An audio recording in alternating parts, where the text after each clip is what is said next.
Assalamualaikum warahmatullahi wabarakatuh. Halo teman-teman semuanya, apa kabar?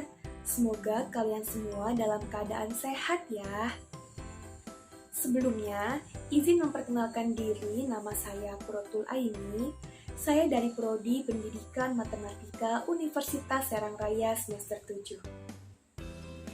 Pada video kali ini, saya akan membuat video pembelajaran guna memenuhi tugas mata kuliah seminar proposal, yaitu membuat tugas mini riset. Pada tugas mini riset ini, saya mengambil judul tentang uji validitas dan reliabilitas instrumen kuesioner mengenai minat belajar terhadap kemampuan pemahaman konsep matematis siswa melalui model jigsaw pada materi statistika. Selama menyelesaikan tugas mini riset, saya sudah melalui beberapa langkah sehingga tersusunnya sebuah artikel mini riset tersebut. Nah, adapun langkah-langkah yang sudah saya lalui adalah yang pertama, menyusun judul mini riset, kemudian yang kedua, membuat instrumen kuesioner yang memacu pada indikator menurut para ahli. Yang ketiga, menyusun butir pernyataan kuesioner. Yang keempat, meminta validitas dari validator. Yang kelima, merevisi instrumen dan pernyataan kuesioner. Kemudian keenam, menguji cobakan kepada responden. Kemudian yang ketujuh, mengolah data. Dan yang terakhir adalah menganalisis data. Nah, adapun hasil dari artikel yang sudah saya buat akan saya paparkan melalui video ini. Adapun yang akan saya jelaskan nantinya terdapat beberapa poin, yaitu yang pertama adalah saya akan membahas mengenai pendahuluan, kemudian saya akan membahas mengenai tinjauan pustaka, kemudian mengenai metode dalam penelitian tersebut, kemudian mengenai hasil dan pembahasan dalam hasil artikel tersebut, dan yang terakhir adalah kesimpulan. Yang pertama adalah pendahuluan. Dalam kehidupan, pendidikan merupakan sesuatu yang penting sebagai alat untuk menciptakan penerus yang berkualitas. Pendidikan juga tidak dibatasi oleh umur. Pendidikan tidak dapat terlepas dari peran guru, siswa, maupun lembaga terkait lainnya dalam proses belajar mengajar. Pendidikan juga harus memprioritaskan kompetensi siswa dan mengedepankan kemampuan dalam memahami konsep matematis, terutama melakukan perbaikan pada proses dan perencanaan pembelajaran yang baik, agar dapat meningkatkan mutu pendidikan yang lebih baik pula, agar dapat mencapai keberhasilan dalam pembelajaran, serta tercapainya pendidikan di Indonesia. Matematika adalah ilmu pengetahuan yang dipelajari pada setiap jenjang pendidikan untuk mencerdaskan kehidupan bangsa. Dan materi statistika adalah salah satu materi dalam matematika yang dapat menggali banyak informasi untuk mendapatkan hasil yang bersifat kuantitatif. Seperti untuk mengetahui data nilai siswa hasil ulangan yang disajikan dalam bentuk tabel, kemudian untuk mengetahui nilai tengah atau median, dan lain sebagainya. Statistika berperan untuk menangani data-data berupa tabel, grafik, maupun angka yang diperoleh dari pendidikan untuk memperoleh suatu kesimpulan. Materi statistika ini berurusan dengan sesuatu yang tidak pasti, yang membutuhkan penekanan penalaran untuk pembuatan keputusan. Dari informasi di atas, tentu saja banyak sekali siswa yang mengalami kesulitan dalam memahami materi. Menurut Ratnawati Heri tahun 2015, dalam pendidikan pada suatu penelitian, hal yang paling penting salah satunya adalah pengumpulan data yang berhubungan dengan suatu peristiwa yang menjadi tujuan dalam penelitian. Kemudian, data yang diperoleh tersebut digunakan untuk menarik suatu kesimpulan yang didapat sesuai dengan fokus penelitian yang dilakukan oleh peneliti. Kemudian, hasil pengumpulan data tersebut kita analisis dengan uji SPSS atau uji statistik untuk mendapatkan kesimpulan mengenai penelitian yang kita lakukan. Sehingga penelitian ini bertujuan untuk menganalisis instrumen kuesioner yang digunakan untuk melihat pengaruh minat belajar terhadap peningkatan kemampuan pemahaman konsep matematis siswa melalui penggunaan model jigsaw pada materi statistika. Sehingga penelitian ini dilatar belakangi oleh rendahnya pemahaman konsep matematis siswa dan minat belajar yang masih kurang pada materi statistika, serta penggunaan metode atau media atau strategi pembelajaran yang kurang tepat. Sehingga penulis melakukan penelitian tentang analisis instrumen kuesioner guna melihat pengaruh penggunaan metode pembelajaran, yaitu metode jigsaw dalam upaya meningkatkan pemahaman konsep matematis siswa pada materi statistika, serta instrumen ini diharapkan dapat menarik perhatian siswa agar memiliki semangat dan minat belajar pada pembelajaran matematika. Nah, jadi dalam pendahuluan di artikel yang saya buat, itu sudah mencangkup mengenai tujuannya, kemudian latar belakangnya, kemudian kenapa digunakan itu, sepenting apa, kemudian juga sudah mencantumkan penelitian terdahulu, dan lain sebagainya. Karena berdasarkan dari penelitian terdahulu bahwa dikatakan pada materi statistika ini masih banyak pemahaman siswa yang kurang karena statistika ini merupakan materi yang mempelajari mengenai angka, tabel, grafik, kemudian mencari nilai median, nilai rata-rata, dan lain sebagainya, sehingga masih banyak pemahaman siswa yang kurang. Apalagi ditambah dengan minat siswa yang kurang juga. Nah, sehingga artikel ini atau instrumen kuesioner ini bertujuan untuk digunakan untuk melihat bagaimana pengaruh minat belajar terhadap kemampuan konsep matematis siswa. Nah, yang selanjutnya adalah tinjauan pustaka. Nah, tinjauan pustaka ini terdapat 3 poin, yaitu mengenai minat belajar matematika siswa, kemudian mengenai kemampuan pemahaman konsep matematis, dan yang terakhir mengenai model jigsaw. Nah, yang pertama adalah minat belajar siswa.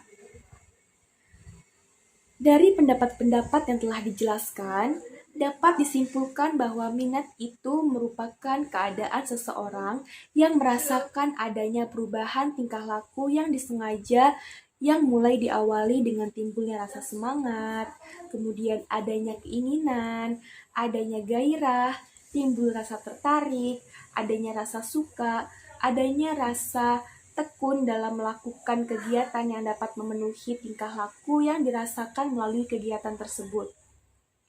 Sehingga dengan kata lain, minat adalah sikap belajar yang diawali melalui ketertarikan, kemudian keantusiasan, semangat, gairah, dan aktif dalam pembelajaran sehingga dapat menimbulkan semangat, tekun, bersungguh-sungguh, dan memiliki tujuan.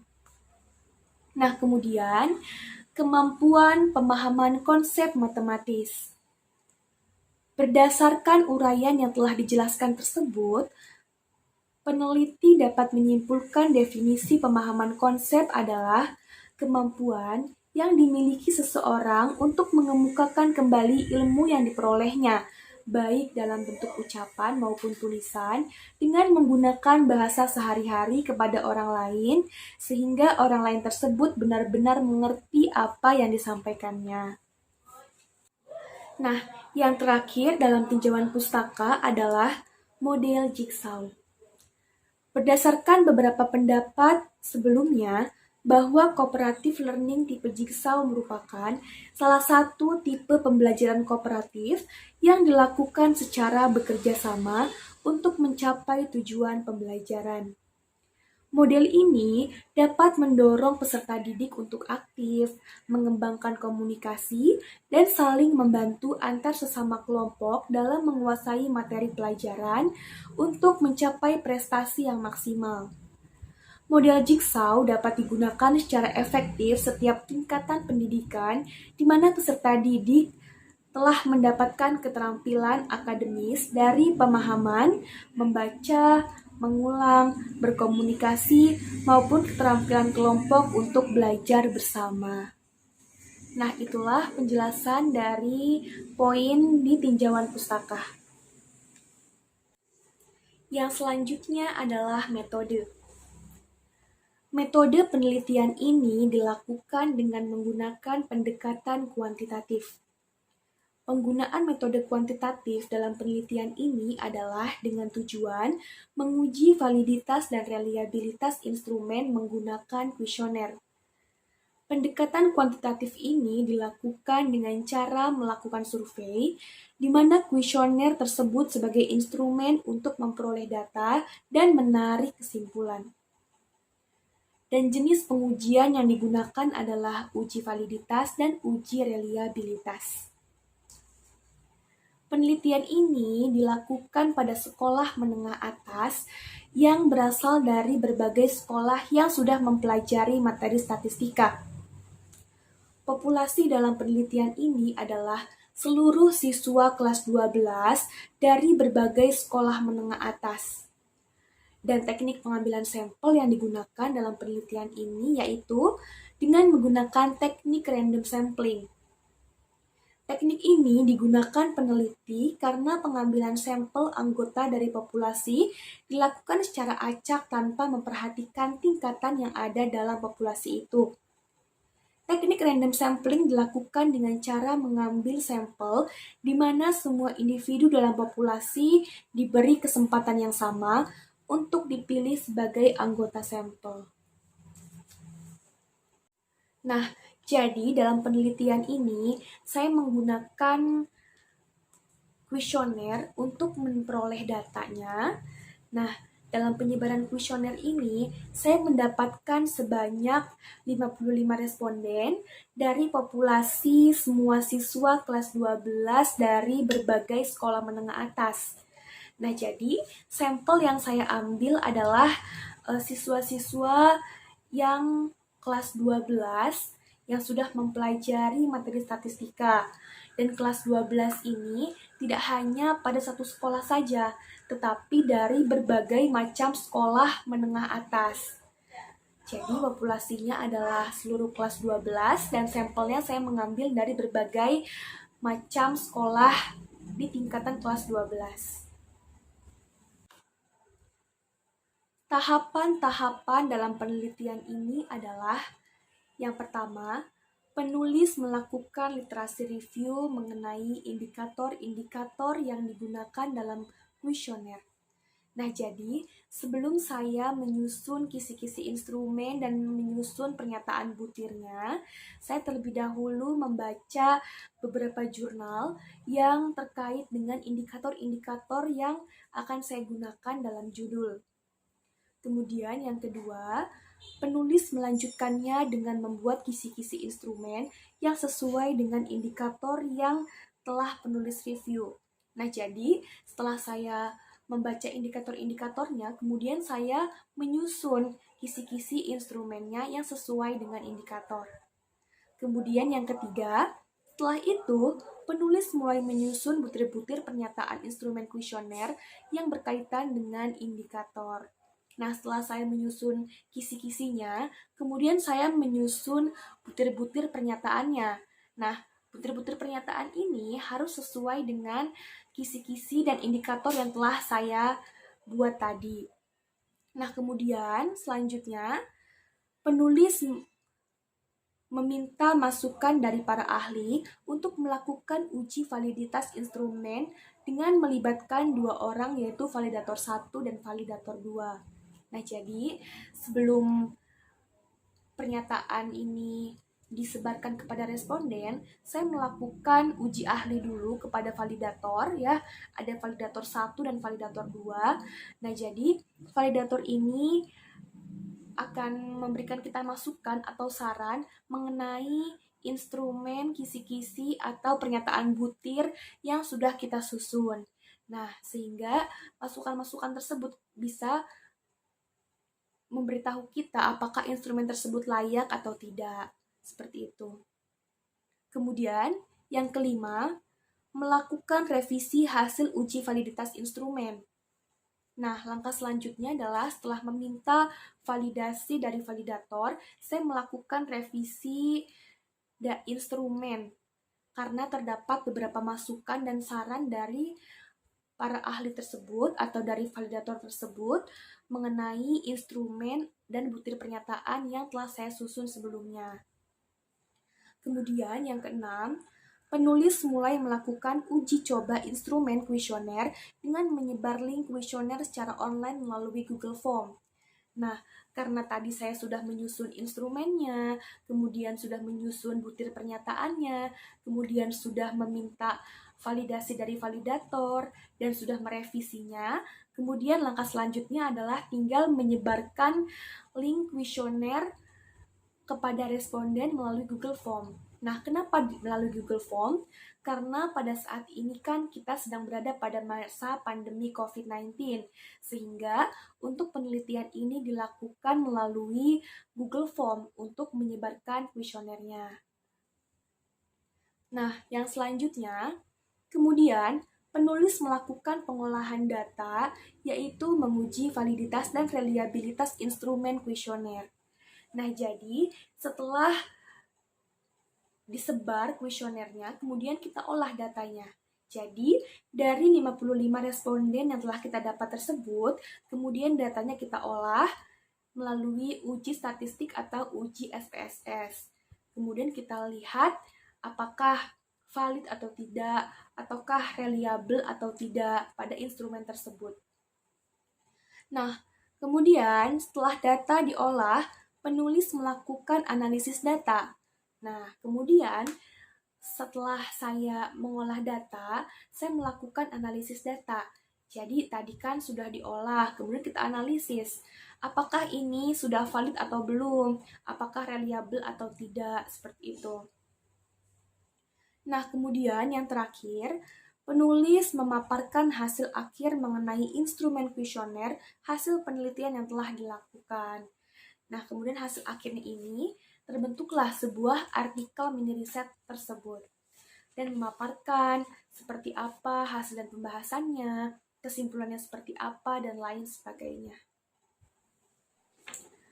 Dalam penelitian ini, data yang dihasilkan berupa yang pertama, pengembangan instrumen kuesioner mengenai minat belajar matematika siswa dan kemampuan pemahaman konsep matematis.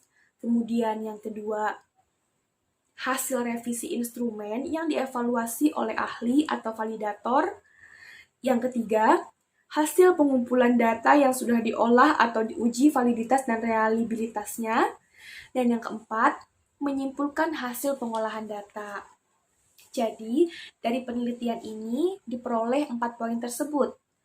Ada pengembangan instrumennya, kemudian hasil revisinya, kemudian hasil pengumpulan datanya, dan yang keempat ada menyimpulkan hasilnya seperti apa dari penelitian yang sudah dilakukan tersebut. Nah, selanjutnya untuk teknik analisis data yang digunakan dalam penelitian ini adalah menggunakan validitas instrumen, dan yang kedua adalah menggunakan reliabilitas instrumen.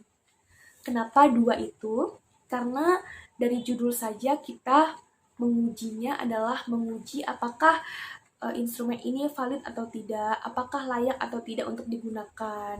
Seperti itu. Itulah metode penelitian yang bisa saya jelaskan.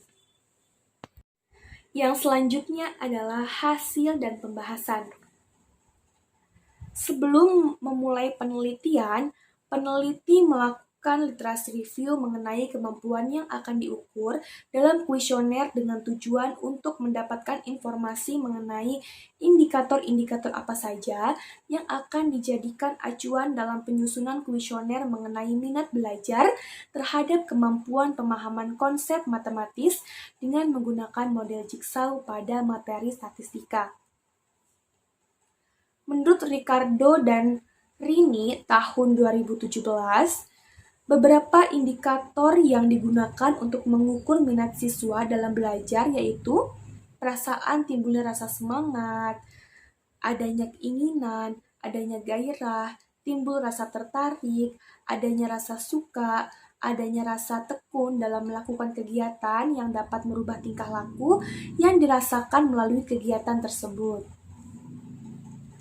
Dari indikator-indikator tersebut, penulis menyusun kisi-kisi instrumen kuesioner dengan memperhatikan indikator tersebut seperti pada tabel 1 dan tabel 2 yang akan saya jelaskan nanti. Setelah itu, penulis mulai menyusun butir-butir pernyataan kuesioner dengan memperhatikan indikator kemampuan tersebut yang terdiri dari pernyataan positif dan pernyataan negatif. Butir-butir pernyataan yang telah disusun sesuai dengan indikator kemudian divalidasi oleh ahli agar memperoleh masukan mengenai instrumen yang kita gunakan. Setelah itu, instrumen tersebut langsung diuji cobakan kepada sampel yaitu siswa kelas 12. Nah, di sini terdapat tabel 1 mengenai kisi-kisi minat belajar dan tabel 2 mengenai kisi-kisi kemampuan pemahaman konsep matematis. Nah, perhatikan pada tabel 1 kisi-kisi minat belajar, di sini terdapat indikator. Nah, indikator-indikator inilah yang tadi saya jelaskan sebelumnya, bahwa sebelum saya menyusun kisi-kisi instrumen ini, saya terlebih dahulu mencari tahu indikator-indikator apa saja yang harus dikaitkan dengan penyusunan kisi-kisi minat belajar tersebut. Nah, sehingga dihasilkanlah kisi-kisi instrumen minat belajarnya seperti pada tabel 1 tersebut. Nah, di sini juga terdapat pernyataan positif dan negatif, ya, dan total jumlah butir pernyataannya terdapat 14 butir pada minat belajar. Nah, jadi untuk kuesioner tersebut, total dari pernyataan butirnya terdapat 20 item yang saya gunakan, di mana 14 butir tersebut adalah minat belajar. Kemudian lanjut ke tabel 2, yaitu kisi-kisi kemampuan pemahaman konsep matematis. Nah, sama seperti minat belajar, pada kisi-kisi kemampuan pemahaman konsep matematis juga terdapat indikator. Nah, indikator ini saya dapat setelah saya mencari tahu indikator apa saja sih yang harus dikaitkan dengan pembuatan atau penyusunan kisi-kisi kemampuan pemahaman konsep tersebut. Nah, sehingga terbentuklah atau terciptalah kisi-kisi kemampuan pemahaman konsep yang saya buat seperti ini. Terdapat pernyataan positif sebanyak 6 butir, sehingga total dari pernyataan butir yang ada dalam kuesioner tersebut adalah sebanyak 20, di mana 14 adalah mengenai minat belajar dan 6 butir soal atau pernyataan mengenai kemampuan pemahaman konsep matematis. Nah, kemudian selanjutnya dari hasil validator dari ahli yaitu validator 1 dan validator 2 memberikan saran dan masukan mengenai instrumen kuesioner. Untuk validator 1, memberikan pendapat atau masukan untuk menghilangkan butir pernyataan isi karena sudah terwakilkan dengan butir pernyataan lainnya. Dan selebihnya dikatakan bahwa instrumen yang digunakan sudah sesuai dengan indikator dan sudah memenuhi kriteria. Sehingga sesuai dengan pendapat ahli tersebut dinyatakan bahwa instrumen yang penulis kembangkan tersebut dinyatakan layak untuk digunakan. Nah, jadi seperti yang sudah saya jelaskan bahwa permintaan atau validasi dari validator ini adalah untuk meminta apakah ada masukan terhadap instrumen yang sudah kita buat atau tidak. Nah, seperti saya, bahwa terdapat masukan dari validator satu, yaitu ada saran untuk menghilangkan butir pernyataan isi, karena sudah terwakilkan dengan pernyataan yang lainnya. Nah, tetapi untuk instrumen yang lainnya sudah dikatakan sesuai dengan kriteria dan sesuai dengan indikator yang ada. Lanjut, sedangkan untuk validator 2 memberikan pendapat bahwa instrumen yang digunakan sudah sesuai dengan indikator dan sudah menggunakan bahasa yang tidak ambigu atau jelas. Sehingga sesuai dengan pendapat ahli tersebut dinyatakan bahwa instrumen yang penulis kembangkan tersebut dinyatakan layak untuk digunakan. Nah, jadi berdasarkan uji ahli atau berdasarkan validasi dari validator bahwa dinyatakan instrumen kuesioner yang saya kembangkan itu layak karena sudah sesuai dengan instrumen dan indikator yang sudah ada di kisi-kisinya. Kemudian, menurut validator juga bahwa instrumen kuesioner yang saya gunakan bahasanya sudah menggunakan bahasa yang jelas dan tidak ambigu. Selanjutnya, setelah penulis mendapatkan masukan dan saran mengenai instrumen kuesioner dari para ahli, yaitu dari validator 1 dan validator 2, penulis merevisi masukan dan saran dari kedua validator tersebut dan melakukan perbaikan. Sehingga penulis dapat menghasilkan instrumen kuesioner mengenai minat belajar siswa terhadap kemampuan pemahaman konsep matematis yang telah disusun sebanyak 20 butir pernyataan, sangat setuju atau SS, kemudian setuju atau S, kemudian kurang setuju atau KS, dan yang terakhir adalah tidak setuju atau TS. Kemudian, pernyataan-pernyataan yang telah disusun ini dibuat ke dalam Google Form sebagai media penyebaran kuesioner secara online. Setelah itu, link Google Form tersebut disebarkan kepada sampel penelitian yaitu pada siswa kelas 12. Nah, jadi setelah penulis melakukan penyusunan instrumen, itu divalidasi oleh validator, kemudian mendapatkan saran, kemudian penulis melakukan revisi atau perbaikan, kemudian setelah merevisi baru bisa dibuat ke dalam Google Form untuk disebarkan kepada responden. Seperti itu. Jadi kita sudah mengetahui apakah instrumen kuesioner ini sudah layak atau belum gitu. Nah, di bawah ini terdapat gambar. Gambar tersebut merupakan butir-butir pernyataan dari kisi-kisi instrumen yang sudah saya buat, ya. Di situ terdapat 20 butir pernyataan, 14 butir pernyataan adalah minat belajar, dan 6 butir pernyataan adalah mengenai kemampuan pemahaman konsep matematis siswa. Nah, dari pernyataan-pernyataan ini sudah layak digunakan karena sudah melakukan validasi dari validator. Nah, setelah menyebarkan kuesioner melalui Google Form, langkah selanjutnya penulis melakukan pengolahan data, serta melakukan uji validitas dan uji reliabilitas mengenai hasil pengolahan data menggunakan SPSS atau uji statistik.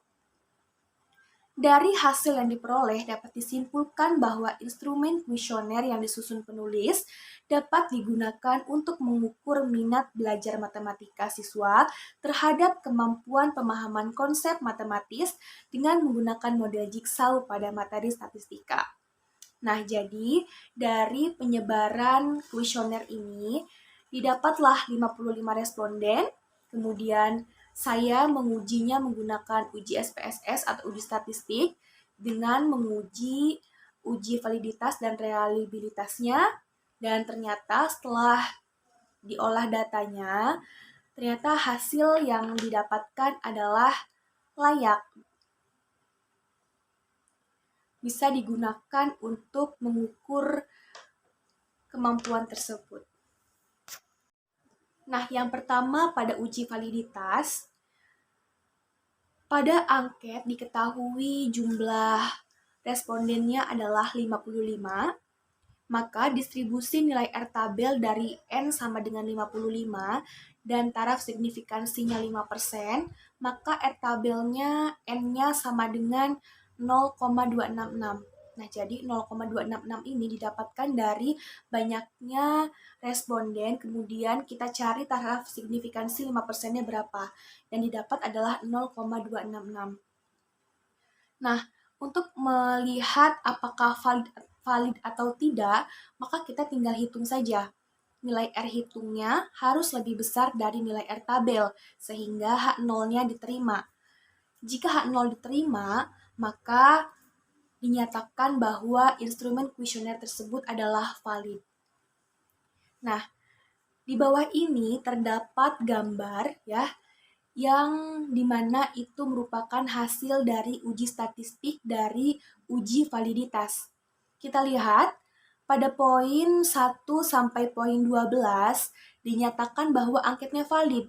Kenapa valid? Karena R hitungnya lebih besar dari R tabel.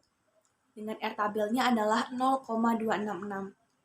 Nah, sedangkan pada poin 13 kita lihat bahwa dinyatakan tidak valid karena R hitungnya lebih kecil dari nilai R tabel. Sedangkan pada poin 14 sampai 20 dinyatakan valid. Jadi, kesimpulannya, berdasarkan tabel di atas, dari 20 butir pernyataan, terdapat 1 butir soal yang tidak valid, yaitu terdapat pada item 13. Hal ini dapat dilihat dari nilai R hitung kurang dari nilai R tabel, di mana negatif 0,046 kurang dari 0,266. Sedangkan item yang lainnya, nilai R hitungnya lebih besar dari R tabel, sehingga diperoleh 19 butir itemnya pernyataannya valid dan 1 butir soal tidak valid. Nah, itu adalah untuk perhitungan uji validitas, bahwa didapat 19 valid dan 1 tidak valid. Nah, yang selanjutnya, uji reliabilitas. Lihat pada tabel ya. Kita lihat pada bagian Cronchbatch alpha. Nah, pada tabel di Cronchbatch alpha-nya terdapat 0,905. Nah,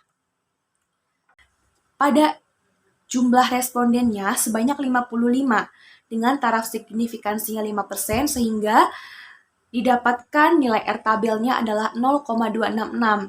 Nah, kemudian untuk melihat apakah data tersebut reliable atau tidak, kita tinggal lihat saja di bagian alpanya, apakah alpanya lebih besar dari nilai R tabel atau tidak.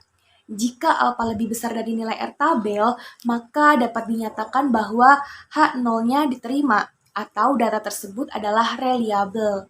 Nah, kita lihat di sini, data dari uji reliabilitas didapatkan nilai Cronchbatch alpha-nya adalah 0,905. Nah, sehingga dinyatakan bahwa 0,905 ini lebih besar dari 0,266 atau alpanya lebih besar dari nilai R tabel, sehingga H0-nya diterima. Atau berdasarkan hasil output uji reliabilitas di atas, dapat diketahui nilai Cronchbatch alpanya sebesar 0,905 dan nilai alpanya lebih besar dari nilai R tabel.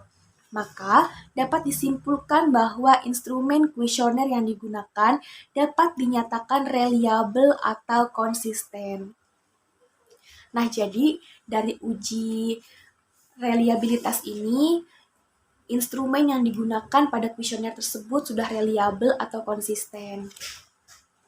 Nah, yang terakhir adalah kesimpulan. Berdasarkan hasil penelitian mengenai minat belajar siswa terhadap meningkatkan kemampuan pemahaman konsep matematis dengan menggunakan model jigsaw pada materi statistika, penelitian yang diuji cobakan pada siswa kelas 12 ini dari 20 pernyataan menghasilkan 19 pernyataan kuesioner yang sudah valid, yang diharapkan mampu meningkatkan kemampuan pemahaman konsep matematis siswa dengan pengaruh minat belajar siswa dengan menggunakan model jigsaw pada materi statistika. Dari satu pernyataan kuesioner yang dihilangkan. Nah, jadi dari 20 pernyataan atau 20 butir item itu, yang valid hanya 19 dan yang satunya penulis hilangkan. Hal ini dilakukan karena dengan menggunakan 19 pernyataan tersebut sudah mewakili indikator pada kemampuan yang digunakan. Sehingga secara umum, instrumen kuesioner ini sudah valid dan reliable. Dengan demikian, instrumen berupa kuesioner dapat digunakan untuk mengukur kemampuan pemahaman konsep matematis yang dipengaruhi oleh minat belajar matematika siswa pada materi statistika dengan menggunakan model jigsaw. Nah, jadi kesimpulannya adalah bahwa instrumen kuesioner yang saya susun ini sudah valid, sudah reliable, sehingga bisa digunakan untuk meningkatkan kemampuan tersebut. Mungkin itulah hasil presentasi yang dapat saya jelaskan dari hasil artikel mini riset yang sudah saya susun. Kurang lebihnya saya mohon maaf. Wabillahi taufiq wal hidayah. Wassalamualaikum warahmatullahi wabarakatuh.